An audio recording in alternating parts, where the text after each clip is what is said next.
He was a smooth and graceful presence in the NBA. During his 12 seasons with the San Antonio Spurs, he was one of the most awesome scoring machines in operation, winning 4 scoring titles in his career. He ran with such cool precision that he earned the nickname the Iceman. His name, George GERVIN. Today on Greatest Sports Legends, host Michael Jordan met up with a man who once dazzled the NBA with his many moves. His name is George GERVIN. And during his career with the San Antonio Spurs, he overwhelmed many opponents with his repertoire of shots. As Michael Jordan found out, George had an unlimited arsenal of weapons. He could go to his left or his right and make the running hook shot as easily as he makes his patented underhand finger roll. George, the Iceman GERVIN, certainly left his mark in the NBA.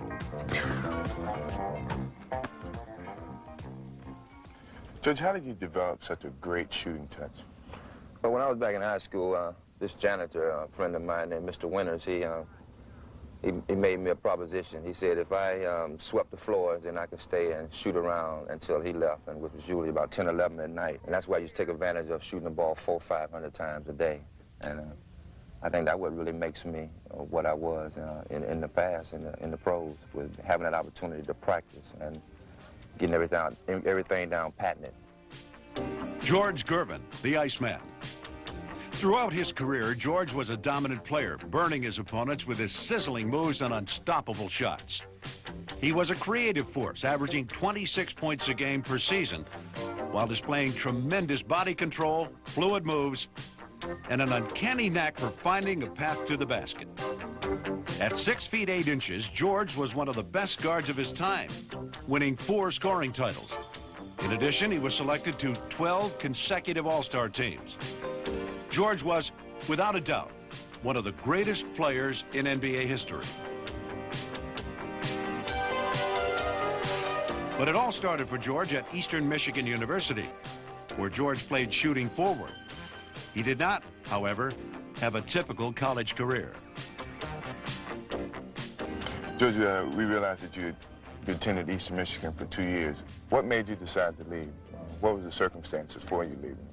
Well, you know, the reason why is that we was in NCAA in Indiana, and we played in a tournament, and we played a team that was kind of, you know, playing us well, and I got a little frustrated. You know, the game got a little rough, and I got a little frustrated, and I punched this guy named Jay Bacola, and I knocked him out, and they put me out the game. So after that, I was on my own. You know, I couldn't go back to school. I didn't have no opportunity to play basketball for anyone, so I had to do something else.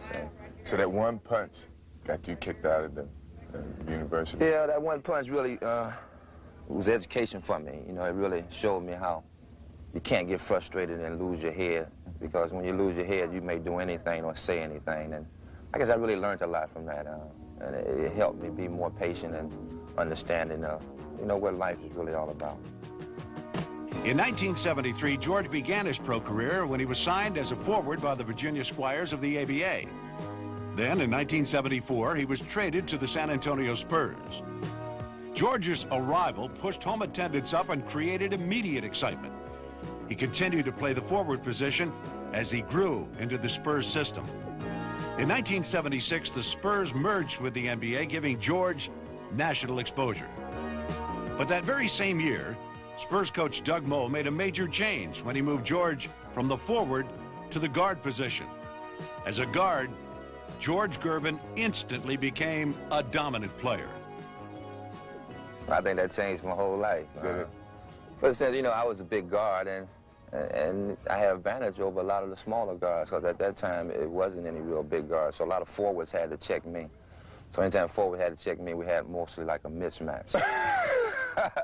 You know, from my quickness and being able to shoot the ball. So I think being, you know, the big guard in the league at that time, you know, really motivated me to, you know, keep excelling and wanting to win that scoring title. By the 1977-78 season, George had established himself as a premier guard in the NBA.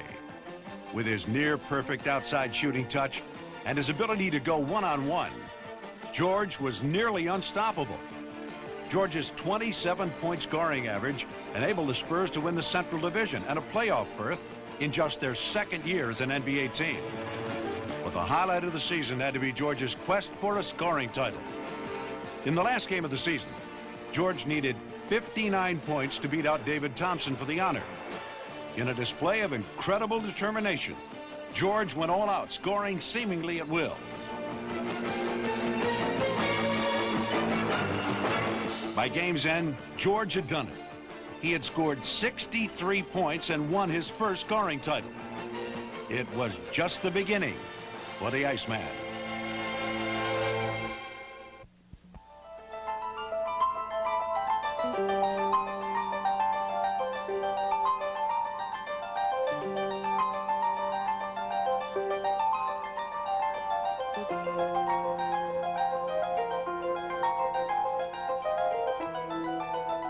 You know, George, you were not known as a fast player, but yet you had that quick first step. Is that something that you utilized to beat the defender? Yeah, of course, man. You know, having that first step gave me an opportunity to really get all my shots off. And being able to use that first step going both ways, you know, really make your defender wonder what you're going to do. And it gave me an opportunity to having that first step to really get my jump shot off. I think that helped my jumper a great deal. After you won your first scoring title, did you find defenders gunning for you a little harder? Oh, yeah, I think, you know, it worked on both ends. It made me work harder offensively, and it made the defender really try to, you know, stop me. So that's where the competition came in, and I think that what motivated me to want to keep scoring because so many guys was trying to stop me. Despite the determined efforts of opposing defenders, George Gervin continued to roll through the NBA. In the 1978-79 season, he enjoyed his best year yet. His scoring average soared to 30 points per game, good enough for George to capture his second scoring title in as many years. Clearly, one of the game's most popular players, George was the top vote-getter for that year's All-Star game. Playing for a team that averaged 119 points per game, the Iceman became the first guard to win the scoring title 2 consecutive years. Certainly, George was an offensive model for an offensive-minded team. In the late 70s, the Spurs under Doug Moe were really a fun team to watch. Not much on defense, but plenty on offense. Well, nobody really paid no attention to our defense because our offense was our defense. You know, we ran up and down that floor so much and scored on so many people that they had to find a way to really move up their offense to compete with us, and it wasn't about defense. You know, defense is good, but you need somebody to score. And, you know, San Antonio Spurs was a scoring machine. That's all we did was score. Run and gun. In the late 1970s, the San Antonio Spurs were an offensive powerhouse. They were consistently #1 in league scoring, a team always on the move. Their impressive ball handling and effective passing created a lightning-quick attack, which left opponents dizzy. The Spurs' philosophy on offense was simple: score so many points that the other team couldn't possibly keep up. They were the ultimate run-and-gun team, and George Gervin was their most lethal weapon.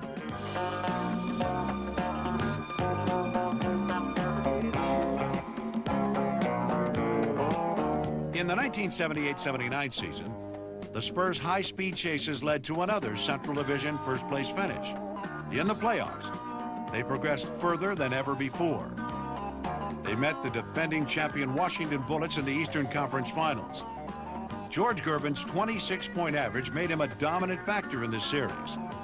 His efforts helped San Antonio build a 3-games-to-1 advantage. The series went the full 7 games. And in the deciding contest, George scored an amazing 42 points. Despite his performance, the Spurs lost the series to the Bullets. You know, Washington Bullets back at that time was, you know, tough. And I think they went on that year and won the championship. It was just something that we couldn't get over. You know, we had the advantage, and I think we took them for granted because we was up 3-1. And you can't take anybody for granted in basketball. It's never over till the fat lady sing. And that's what their theory was, and that's what they wanted with.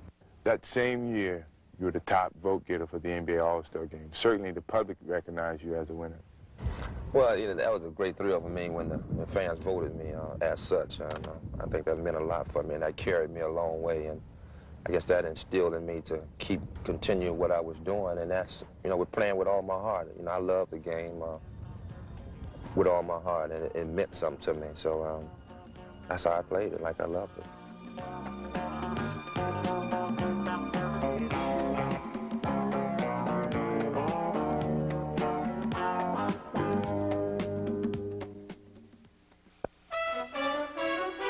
In the history of professional basketball, the game has produced some outstanding talent at the guard position.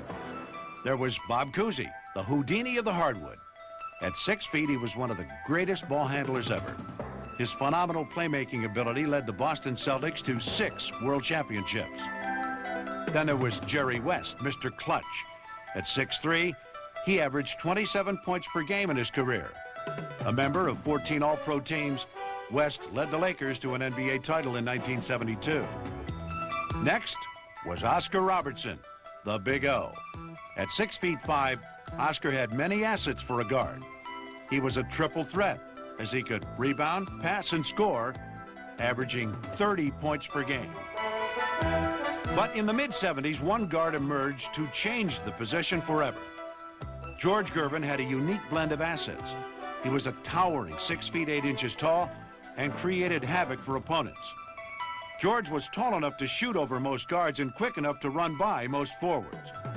With this combination, the Iceman was one cool customer, a man always in control of his game. George, when you're on the court, it seems as though you're enjoying yourself. It's amazing the way that your facial expression shows that, you know, you're just out there, you're just having a good time, you're cool and you relax. Is that something you try to express? Well, you know, it's just something that really is all part of my game.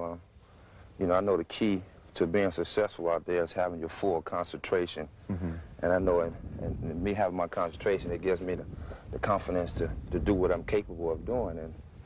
And me being able to do what I'm capable of doing comes from practicing. And I practice all the time. And, you know, you practice just like you taking a test. When you study, you're going to pass the test.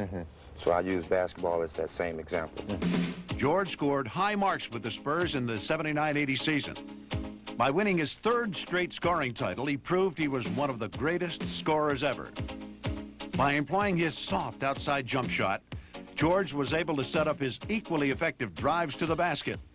Either way, he was a thrill to watch. Unpredictable and indescribable.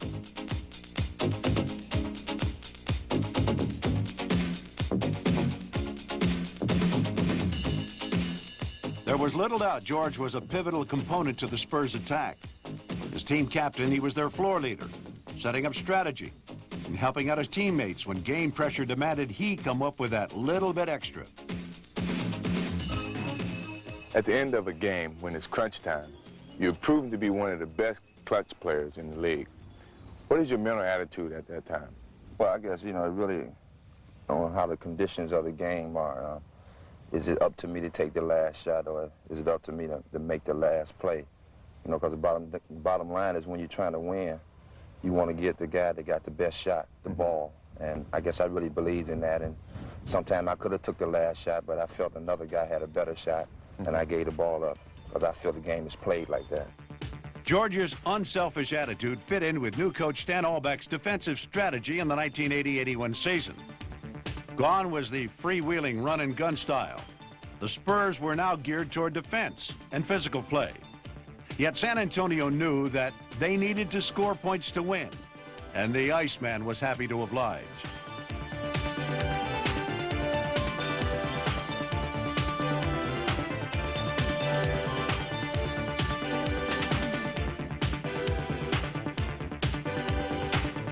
With a 32-point average, George won his 4th scoring title in 1982.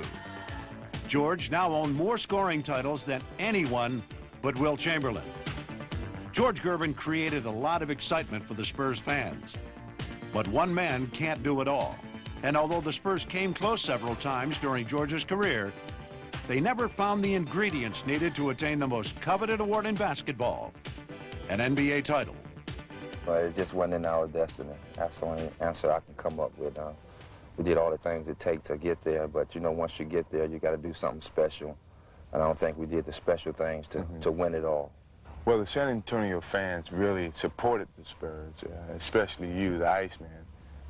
It seems though that you and the fans really had a great relationship.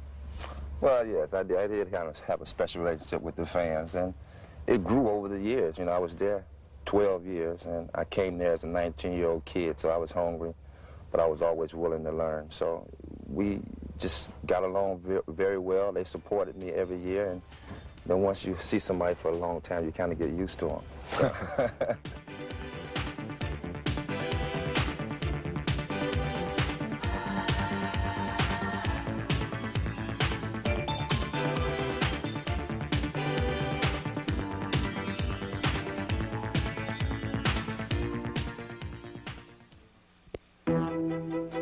Entering the 1985-86 season, George Gervin was the San Antonio Spurs' all-time leading scorer.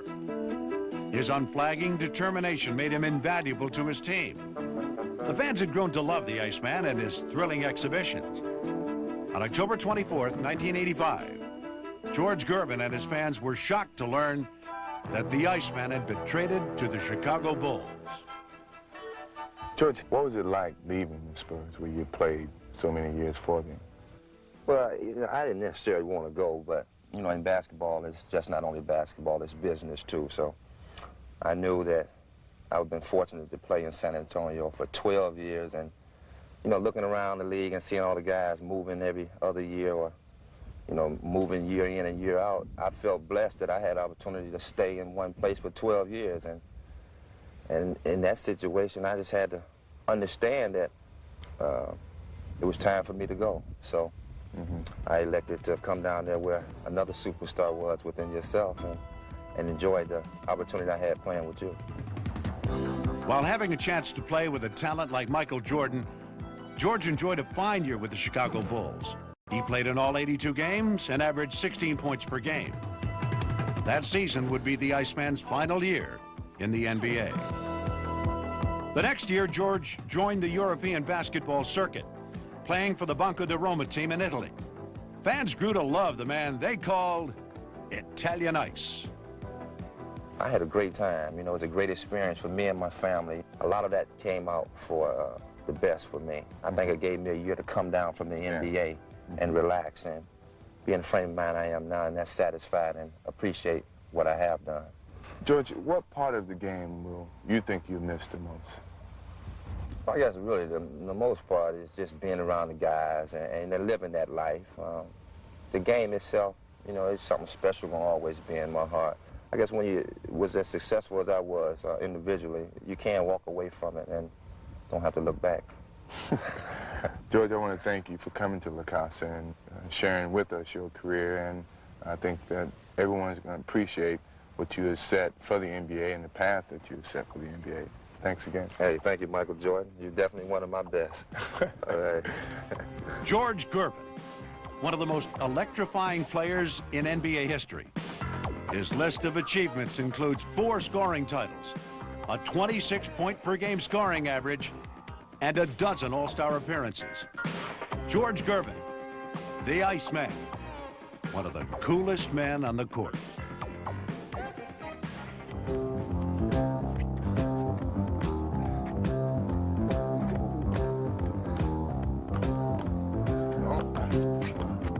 Oh, yeah. That was good. Look.